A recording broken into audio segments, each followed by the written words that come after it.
There are places not built of stone, but of memory.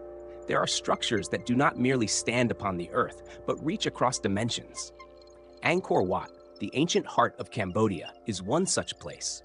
People call it the Temple of Vishnu, a symbol of the glorious Khmer civilization. But when you stand there at night, under the cold moonlight that washes over thousand-year-old reliefs, you can feel it, something moving within the stones, a rhythm, not human. Perhaps Angkor Wat was never truly a temple. Perhaps it is a device, an ancient machine linking this world to another. If you find this video interesting, please leave a like and subscribe to the channel so we can notify you as soon as the newest video is released. That is also the motivation for me to create more content that you might also be interested in. Architecture beyond humanity. Built in the 12th century during the reign of King Suryavarman II, Angkor Wat was completed within just a few decades. Archaeologists say millions of sandstone blocks, each weighing tons, were transported from quarries more than 50 kilometers away. But what they cannot explain is this. The Khmer people of that era had no wheels, no hard metal tools to cut stone, and no lifting machines. So how did they create a structure so precise to the millimeter? Some researchers believe the ancients used sound energy, a force capable of nullifying gravity, lifting stones through resonant frequencies. Those mysterious tones may still echo within the temple walls. Some claim that when they press their ear to the sandstone, they can hear a steady vibration, a heartbeat. If those stones are not merely stone, but a living energy circuit, then Angkor Wat itself may be a colossal organism, a non-human intelligence lying dormant. A star map beneath the earth. From above, Angkor Wat is more than a temple. It forms a precise mathematical pattern matching the Draco constellation. Nearby temples, when connected, create star maps of Orion, Cygnus, and Lyra, all linked to legends of gods who came from the sky. Khmer myths tell of the Deva, beings of light, who descended from heaven on a golden chariot. Perhaps it was symbolism. But what if that golden chariot was in fact a craft from beyond this world? Then Angkor Wat may have been a landing port, built to communicate and receive them.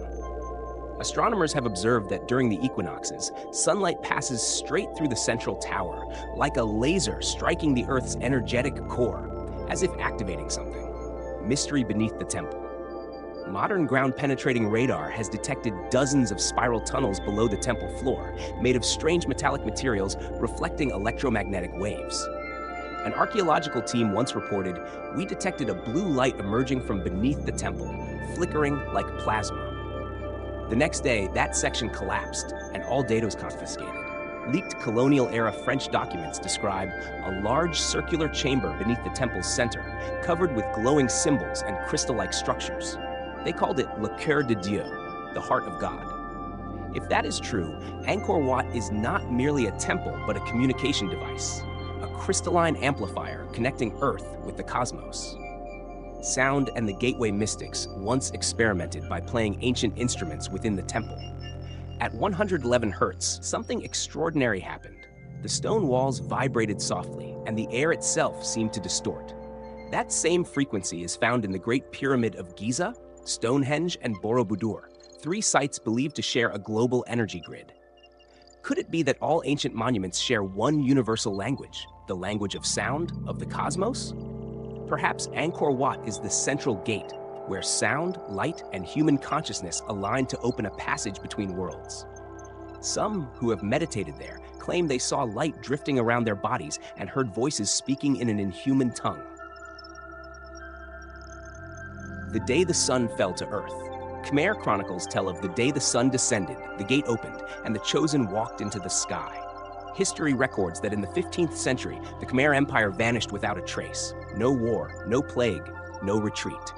Some say they activated the gate and transcended the physical realm. Artifacts remain inscribed with the phrase, "We return home through the light." If Angkor Wat was indeed an interplanetary device, the Khmer civilization did not fall. They merely shifted into another dimension. The signal still echoes. Modern researchers have detected strange radio pulses from the temple area, a repeating signal with a 512-year cycle. In 2012, the end of the world year in the Mayan calendar, the sixth cycle occurred since the Khmer's disappearance. That same year, photographs captured a lotus-shaped spiral of light above Angkor's sky. Scientists called it an atmospheric effect, but the Khmer believed it was the gate opening once more, the living energy within the stone. When scientists placed electromagnetic sensors around the temple, they found something astonishing. The towers generate their own energy field, pulsing in sync with the Earth's magnetic frequency, as if Angkor Wat were breathing. Tiny electric currents flow upward from beneath the ground, converging at the central tower, the Prasat Bayan, the heart of heaven. That energy resonates at 7.83 hertz, the Schumann frequency, the heartbeat of the planet. Some visitors report rapid heartbeats, blurred vision, ringing ears, and for a fleeting moment, they hear whispers of wind and light. Others see small glowing orbs drifting through the air with apparent awareness. To physicists, it might be magnetism or ionized air, but in Khmer mysticism, it is the energy of the Deva, beings of light sleeping within the stone. The ancient global network. On a satellite map, if you connect Angkor Wat with the Great Pyramid of Giza, Machu Picchu, Stonehenge, and Easter Island, you trace a curved line wrapping around the planet, an energy meridian. Mystics call the ley line. Each monument aligns with ancient constellations, Orion, Draco, Lyra, Cygnus, as if someone once built Earth itself as a star map. How could ancient civilizations know the Earth's shape and the alignment of stars millennia before modern astronomy? Perhaps they weren't human as we know it. The grid theory proposed by modern mystics suggests Earth was once covered by a crystalline energy network connecting interdimensional gateways. Angkor Wat may have been one, the eastern hub of the celestial network. When resonance peaks, space itself may bend, opening portals between dimensions. These monuments were not temples, but colossal interplanetary devices, crystalline transmitters placed at the crossroads of Earth's magnetic and cosmic currents. The message in the bas-reliefs. Infrared scans of Angkor's walls reveal hidden inscriptions beneath visible carvings, glowing spiral patterns resembling waveforms or digital pulses. No one knows who etched them, as sandstone cannot naturally fluoresce under UV light. Some believe it's the geometric language of the cosmos, an energy code. When decoded, parts of it match the waveform of 432 hertz, the natural frequency of the universe. The Khmer called it the voice of heaven. They believed that when spoken at the right frequency, the gate between worlds would open. Legend says that once every 1,000 years, on the night when Sirius aligns with the temple's central axis, the sound of light will echo within Angkor Wat, the voice of those who built it. Whoever hears it will remember their first incarnation and never be human again. When the stars return, mystic astrologers predict that in 2036, the Draco constellation will again align perfectly with Angkor Wat's axis, coinciding with the solar maximum, a time of heightened electromagnetic activity. Some quantum physicists suggest that in such conditions, areas of high resonance like Angkor could create spatial folds, allowing energy and matter to shift between dimensions. Did the ancient Khmers know this? Or did they merely build atop a crossroad of reality? Those who meditate there say the temple's energy is growing stronger. Some claim to see slender white columns of light at dawn, gliding along the stone corridors. Electromagnetic readings have doubled during the March full moon, the sacred day when, according to Khmer lore, the gods gather. Is something awakening? A gate? An ancient intelligence? Or the Earth's own memory? If the Khmer prophecy is true, when Draco returns to its ancient position, Angkor Wat will unlock a new age. Not the end of the world, but the reconnection of humankind with its cosmic origin. The gate that never closes. People call Angkor Wat a temple of Vishnu, the preserver of the universe.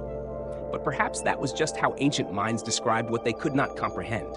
A vast machine, a cosmic power core, a portal to the stars. 8 centuries have passed. The stones still stand. Yet on nights of the full moon, as silver light floods the steps, many say they hear a low hum within the rock, a melody slowly awakening. Perhaps Angkor Wat never slept. Perhaps it is waiting for us to listen. And when the stars realign, the gate will open. Not for us to leave, but to remember where we came from. For maybe, Angkor Wat is not the beginning of a civilization, but the cradle of humankind itself, an ancient beacon waiting for the children of the cosmos to find their way home.